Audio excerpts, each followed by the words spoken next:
तर आपण पहिला प्रकार बघूया, सिंपल प्रेझेंट टेन्स. मराठीत काय म्हणतो आपण, साधा वर्तमान काळ.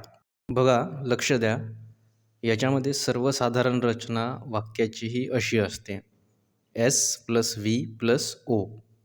एस म्हणजे काय, सब्जेक्ट, कर्ता, क्रिया करणारा. वर्ब, व्ही म्हणजे काय, वर्ब, वर्ब म्हणजे काय, क्रियापद. आणि ओ म्हणजे काय, ऑब्जेक्ट, म्हणजे मराठीत काय, कर्म. ठीक आहे. तर सर्वसाधारण या सिंपल प्रेझेंट टेन्समध्ये वाक्याची रचना ही अशी असते, सब्जेक्ट प्लस वर्ब आणि ऑब्जेक्ट. इथे बघा, वर्बला आय एन जी लागलेला नाही आहे आणि वर्बचा पास्ट टेन्स पण नाही आहे, म्हणजे V2 पण नाही आहे, क्रियापदाचं दुसरं रूप पण नाही आहे.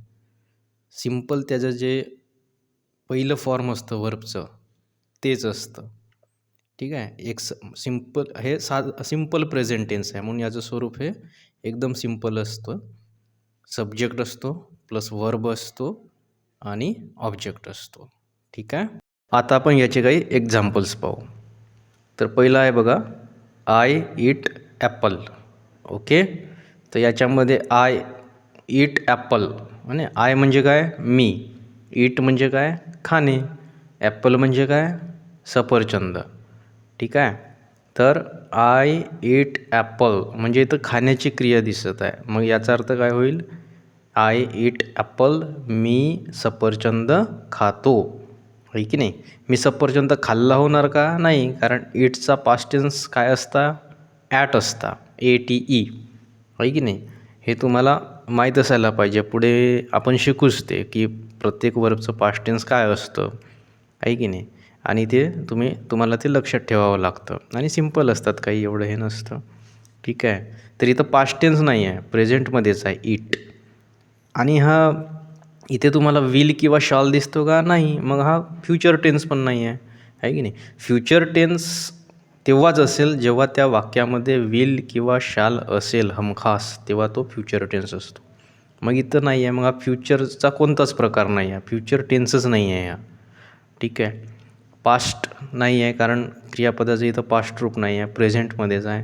मग हा प्रेझेंटचं स्वरूप आहे, कारण क्रियापद प्रेझेंट फॉर्ममध्ये आहे, प्रेझेंट टेन्सच्या फॉर्ममध्ये आहे, पहिल्या फॉर्ममध्ये आहे, आणि त्याला ING पण लागलेलं नाही आहे. मग हा कंटिन्यूअस पण नाही आहे.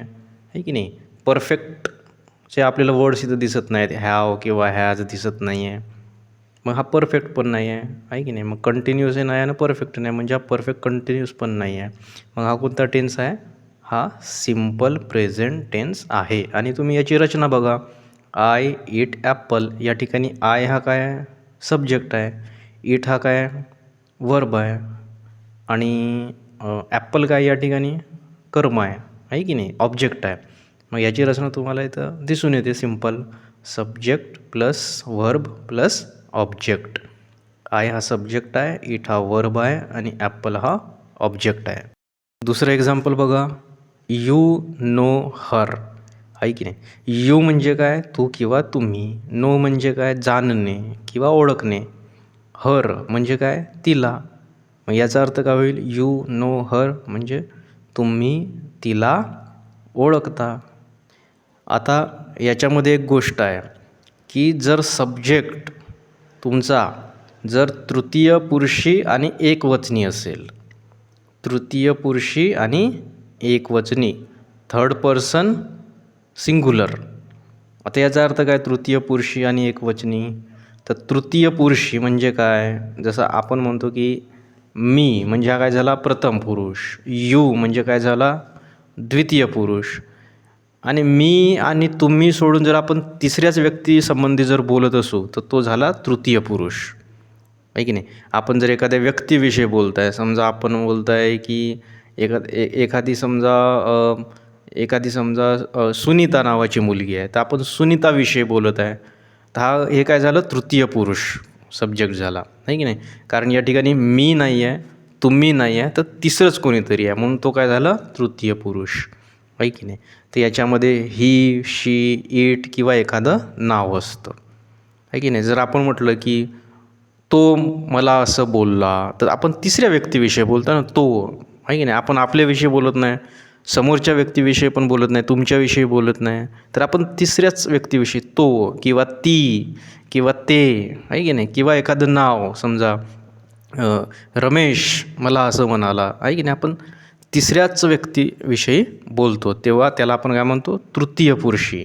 आणि तो जर एकवचनी असेल, अनेकवचनी नसेल, तर त्यावेळेस क्रियापदाला एस किंवा ई एस लागतो आहे की नाही. सिम्पल प्रेझेंट टेन्समध्ये क्रियापदाला एस किंवा ई एस केव्हा लावायचा, जर सब्जेक्ट हा तृतीय पुरुषी आणि एकवचनी असेल तर. परंतु तृतीय पुरुषी असेल आणि अनेकवचनी असेल तर नाही लावायचा. समजत आहे ना, तृतीय पुरुषी पाहिजे आणि एकवचनी पाहिजे. जसं आपण उदाहरण जर घेतलं की दे आहे की नाही, देचा अर्थ काय होतो, ते, त्या, ती. तर हा तृतीय पुरुष आहे, कारण तिसऱ्याच व्यक्तीविषयी आपण बोलताना. ते मला असं म्हणाले आहे की नाही, त्या मला असं म्हणाल्या. परंतु हा एकवचनी आहे का, नाही, अनेकवचनी आहे. त्या अनेकवचन आहे ना, ते अनेकवचन आहे. तर यावेळेस एस आणि ई एस लागणार नाही. एस आणि ई एस सिम्पल प्रेझेंट टेन्समध्ये तेव्हाच लागणार जेव्हा सब्जेक्ट कसा असेल, तृतीय पुरुषी असेल आणि त्यासोबतच तो एकवचनी असेल, थर्ड पर्सन आणि सिंग्युलर असला पाहिजे. तेव्हाच व्हर्बला काय लागेल, एस किंवा ई एस लागेल. आता ई एस केव्हा लावायचा आणि एस केव्हा लावायचा आहे की नाही, हेही लक्षात आलं पाहिजे. तर बघा डावीकडे बघा, ज्या वर्बचा शेवट S, double S, S H, C H, X आणि ओने होतो, ज्या व्हर्बचा शेवट, ज्या क्रियापदाचा शेवट S, double S, S H, C H, X आणि ओने होतो, त्याला ई एस लावायचा आणि बाकी सगळ्यांना एस लावायचा. आता आपण याचे काही उदाहरण बघू, ज्याच्यामध्ये सब्जेक्ट हा थर्ड पर्सन आणि सिंग्युलर असेल, तृतीय पुरुषी आणि एकवचनी असेल. जसं की ही सिंग्स सॅड सॉंग्स आहे की नाही, ही हा सब्जेक्ट आहे, हा कसा आहे, तृतीय पुरुष आहे. तो, ही म्हणजे काय, तो, आपण तिसऱ्याच व्यक्तीविषयी बोलत आहोत. ही सिंग्स सॅड सॉंग्स आहे की नाही, तो दुःखी गाणे गातो. तर आपण तो म्हणतोय, तो दुःखी गाणे गातोय, आपण तिसऱ्याच व्यक्तीविषयी बोलतोय, मग तृतीय पुरुष आहे. तो म्हणजे एकवचन आहे की नाही. मग इथं व्हर्बला तृतीय पुरुषी पण आहे आणि एकवचन पण आहे, मग इथं व्हर्बला काय लागेल, एस किंवा ई एस लागेल. आता या ठिकाणी वर्ब काय आहे बघा, सिंग आहे, SING, सिंग आहे की नाही. तर इथं एस लागेल की ई एस लागेल. आपण ई एसचे रूल बघितले आहेत की ज्या क्रियापदाचा शेवट S, double S, S H, C H आणि एक्स आणि ओने होतो, त्यालाच आपण काय लावतो, ई एस लावतो. हे पाठ करून टाकायचे रे, ई एस कोणाला लावतो ते, ज्या क्रियापदाचा शेवट S, double S, S H, C H, X आणि ओने होतो, त्यालाच आपण ई एस लावतो. आता इथं सिंग हा वर्ब आहे, याचा शेवट कशाने होतो, SING आहे की नाही. तर इथे ई एस लावणार का आपण, नाही, कारण आपल्या नियमामध्ये बसत नाही ना. ई एस तिथंच लावतो आपण ज्याचा शेवट S, double S, S H, C H, X आणि ओने होतो. तर तुम्ही जर सिंग बघितलं तर त्याचा शेवट या शब्दांनी होत नाही, मग इथं आपण काय लावणार, एस लावणार. He sings sad songs. दुसरं वाक्य बघा, शी ड्रेसेस व्हेरी वेल आहे की नाही. या ठिकाणी सब्जेक्ट बघा शी आहे, ती, शी म्हणजे काय, ती म्हणजे तिसऱ्याच व्यक्तीविषयी बोलतोय, म्हणजे हा तृतीय पुरुष आहे.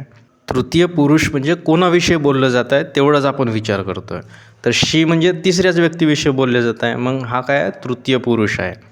आणि एकवचनी आहे का अनेकवचनी आहे, शी म्हणजे ती एकवचनी आहे, तृतीय पुरुष पण आहे आणि एकवचन पण आहे. मग व्हर्बला काय लागेल, एस किंवा ई एस लागेल. या ठिकाणी वर्ब काय आहे, मूळ वर्ब जो आहे तो काय आहे, ड्रेस. तर ड्रेस हा वर्ब आहे. मग या ठिकाणी बघा याची एंडिंग कशाने झालेली आहे, DRESS आहे की नाही. मग याला काय लागेल रे, ई एस लागेल. तुम्ही फक्त हे या ठिकाणी एस किंवा ई एस कुठे लावले जातात आणि केव्हा लावले जातात ते पाठ करून घ्या. हे नोट्स तुम्ही लिहून घ्या व्यवस्थित आणि वाचून घ्या आणि पाठ करून घ्या की एस आणि ई एस केव्हा लावले जातात, एस केव्हा लावला जातो आणि ई एस केव्हा लावला जातो, हे तुम्ही परफेक्टली पाठ करून टाका. बघा, हीच वेळ आहे ग्रामर शिकण्याची. व्यवस्थित करा, छान करा. रोज आपण थोडं थोडं शिकू आणि एकदम छान शिकू. आणि पुढले टेन्स तुम्ही कराल तेव्हा हा सिम्पल प्रेझेंट टेन्स तुम्हाला इझिली समजून जाईल. कारण पुढचे जे टेन्स आहेत ना ते ओळखायला आणि समजायला खूप सोपे आहेत. ज्या ठिकाणी आता जसं कंटिन्यूअस आहे तिथं वर्बला ING लागलेला असतो, आपल्याला इझिली ओळखून येतो. परफेक्ट आहे टेन्स, त्याच्यामध्ये परफेक्टचे वर्ड्स असतात, हॅव, हॅज, हॅड हे असतात, तर तो लवकर आपल्याला समजून येतो.